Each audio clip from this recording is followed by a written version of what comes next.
অদ্যাবধি সেই লীলা করেন গোড়া রায়, কোন কোন ভক্ত এখনো পর্যন্ত গুরু রূপে, সাধু রূপে, বৈষ্ণব রূপে আমাদের ঘরে আসে বটে, তবে আমরা চিনতে পারি না। আর চিনতে পারি না বলেই তো স্মরণ নেওয়া হয় না। নবাব বাহাদুরের রাজসভাতে একজন ভিখারি এসে, এখন ভিখারি এসে সভাসদ আর যারা আছে বলছে, আচ্ছা নবাব বাহাদুর কোথায়? নবাব তো নামাজে গেছে, আপনি একটু বসুন, এখনই চলে আসেন। এখন ভিখারি দেখছে সভাসদরা সবাই সবার আসনে বসে আছে, একটা সিংহাসন ফাঁকা আছে। ওই ভিখারিটা গিয়ে নবাবের সিংহাসনে বসে। কিছুক্ষণ পরে নবাব বাহাদুর নামাজ ছেড়ে আসার পরে ভিখারিকে বলছে, মশাই দয়া করে আপনি ওই সিংহাসনটা থেকে নেমে আসুন, আপনাকে আর একটা সিংহাসন দেওয়া হবে, আপনি সেখানে বসুন। বলছে কেন? এটা থেকে নামতে হবে কেন? বলছে আসলে ওটা আমার সিংহাসন। এটা আপনার সিংহাসন? আচ্ছা আপনি যখন এই সিংহাসনে বসতেন না, তখন এই সিংহাসনে কে বসতেন? বলছে কেন? আমি যখন এই সিংহাসনে বসতাম না, তখন সিংহাসনে বসতো আমার বাবা। আচ্ছা তার আগে কে বসতো? আমার দাদু। ও তাহলে সিংহাসনটা এখানে পড়ে থাকে, যে যখন আসে কদিন বসে বসে চলে যায়। হরি হরি বল। শুনুন, আমি বসতে আসিনি, আপনার সাথে একটা দরকার আছে। কি দরকার?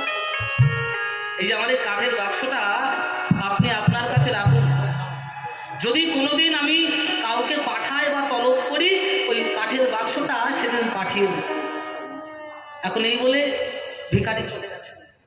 আর ওই মহারাজ কাঠের বাক্সখানা বগল দাবায় করে যখন প্রাসাদে ঢুকছে, বেগম বলছে, কি গো তোমাকে তো কোনোদিন একটা কুটো বইতে দেখিনি, তা এত বড় বাক্সটা নিয়ে কোথায় যাচ্ছ?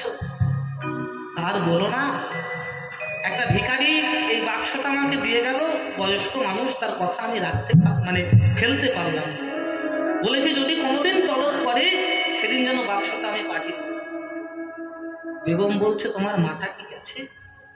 ওই ভিখারি যদি মরে স্বর্গে গিয়ে সেদিন ওই বাক্সটা তলব করে, বাক্সটা পাঠাতে পারবে তো? নবাব বলছে তা তো ভাবা হয়নি। তাই তো, যদি মরে যায়, মরে গিয়ে যদি স্বপ্নে এসে বলে বাক্সটা দাও, তখন আমি কি করে পাঠাবো? এই কে কোথায় আছিস, তাড়াতাড়ি ভিখারিকে ধরে নিয়ে আয়। আবার ভিখারিকে ধরে নিচ্ছে। মহারাজ ডাকলেন কেন? আরে বাবা, তুমি মরে স্বর্গে যাওয়ার পরে যদি আবার বাক্স তলব করো, আমি তো দিতে পারবো না। ও মহারাজ দয়া করে বাক্সটা খুলুন তো। বাক্সটা খুলেছে, কোথাও কিছু নেই, মাত্র 8 পয়সা দামের একটা সুচ। শুনুন মহারাজ, মরে স্বর্গে যাওয়ার পরে যদি এই সুচটা চাই, সুচটা পাঠাতে পারবেন তো? আচ্ছা পাগলের পাল্লায় তোমরা। আরে বাবা, মরে যাওয়ার পরে এখান থেকে ওখানে একটা সুচ পাঠানো যায় নাকি? ও মহারাজ, মরে যাওয়ার পরে যখন একটা 8 পয়সা দামের সুচও এখান থেকে ওখানে পাঠানো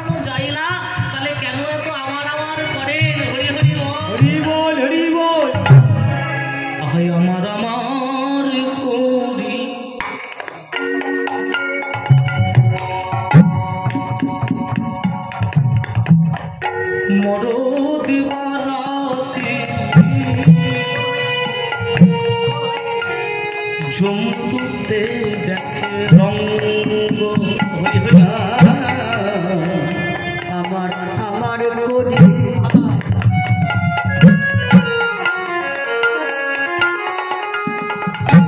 মরতি বারাতি জল দুতে করি আমার আমার করি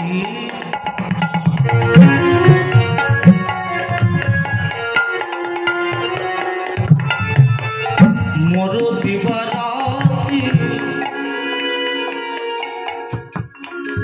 জমদূতে দেখে রঙ্গ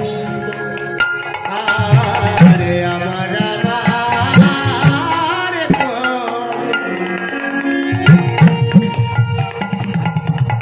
জমে দুতে বড় দিবারাত্রি জম দুতে করে রঙ্গ যেদিন হাতে গলে বাঁধি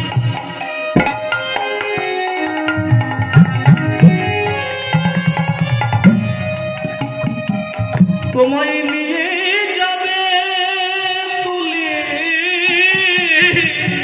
যেদিন হাতে গলি লয়ে যাবে তুলি যেদিন হাতে গলে বাঁধি নিয়ে যাবে তুলে যেদিন হাতে গলে বাঁধি তোমায় নিয়ে যাবে তুলে মুখে জালি দিবে চিতা গো মুখে জলে দিবে চিতা এই মুখে চিতা জেলে মুখে চিতা চলে দে এই মুখে আগুন জেলে মুখে আগো জেলে দিবে বলি শেষের দিনে শেষের দিনে শ্মশান ঘাটে তোমার মুখে আগো জেলে দিবে ওগো শেষের দিনে শ্মশান ঘাটে যে মুখে আমার আমার বলেছিলে যে মুখে এ মুখে আমার আমার আমার বলেছিলে যে মুখে আমার আমার বলেছিলে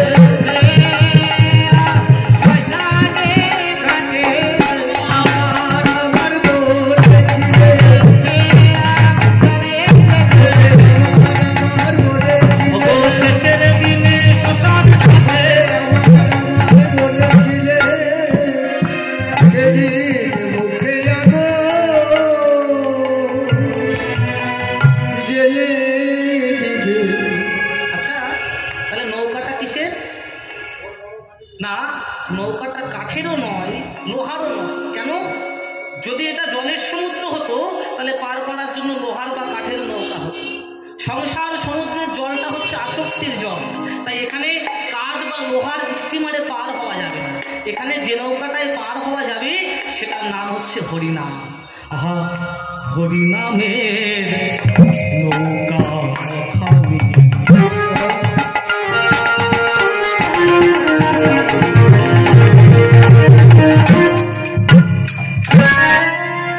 হরিনামে নৌকা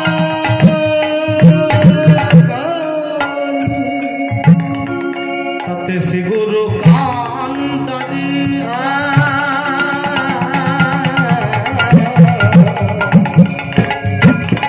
হরি নামে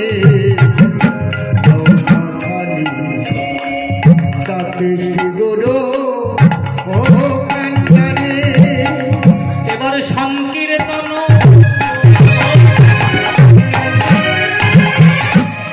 কেটো বলো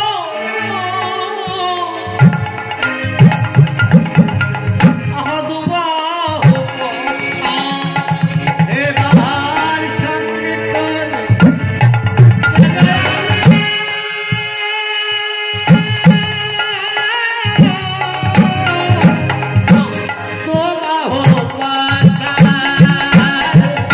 হরি নামের তরি হরি নামের তরি হরি নামের তরি হরি নামের তরি তাতে শ্রী গুরুদেব কান্ডারি হরি নামের তরি শ্রী গুরুদেব কান্ডারি হরি নামের তরি শ্রী গুরুদেব কান্ডারি অনায়াসে যাবে তরি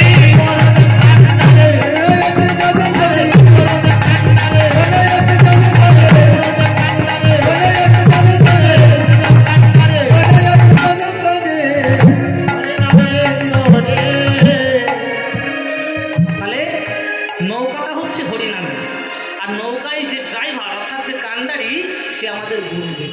তাহলে যেটা হরি নামের নৌকা আর সেই নৌকার যদি কান্ডারি হয় গুরুদেব তাহলে ভয় লাগে কি?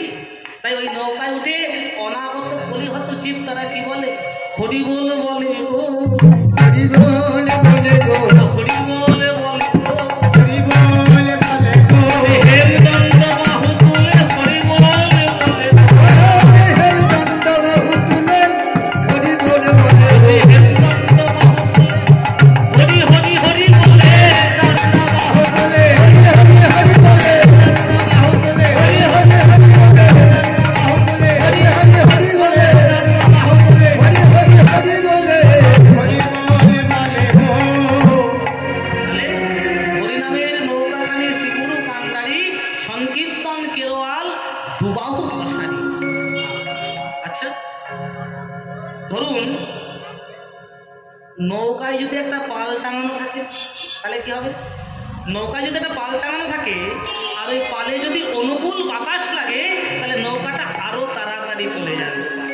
শুধু হরিনাম করলে হবে না, হরিনামের নৌকায় যদি একটা অনুরাগের পাল টাঙিয়ে দিতে পারো তাহলে তোমার নৌকাটা অনায়াসে ওপারে চলে যাবে। আর এত সুন্দর প্রেমের নৌকায় হরিনামের নৌকায় সবজীব হইল পারো প্রেমের বাতাসে সব জীব হইল পালো প্রেমের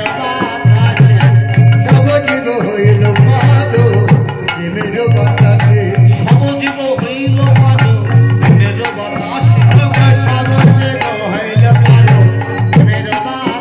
এবার করিয়া রহিল লোচন আপনার করিয়া রহিল লোচন আপনার দোষে করিয়া রহিল লোচন বলি আমি একা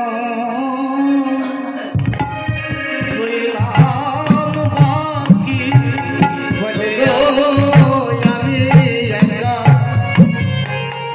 রইলাম বাকি হরি নামে দিয়ে থাকি ও গো আমি একা রইলাম বাকি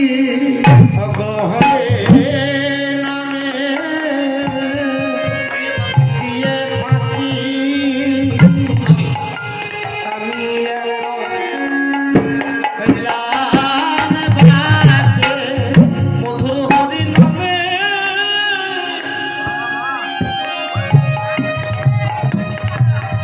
দিয়ে থাকি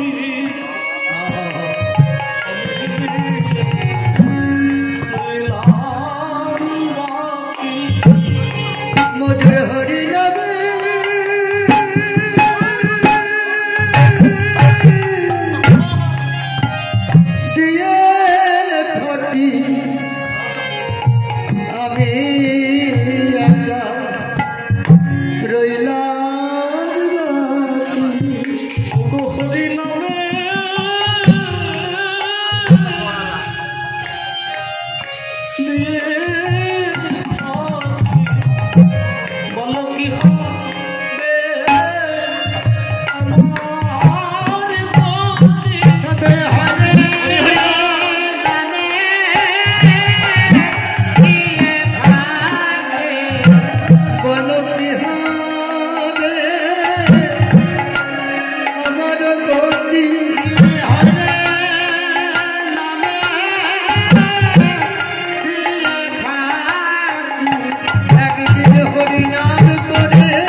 আজকে করে গেলাম আরে একা বাকি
Terima kasih.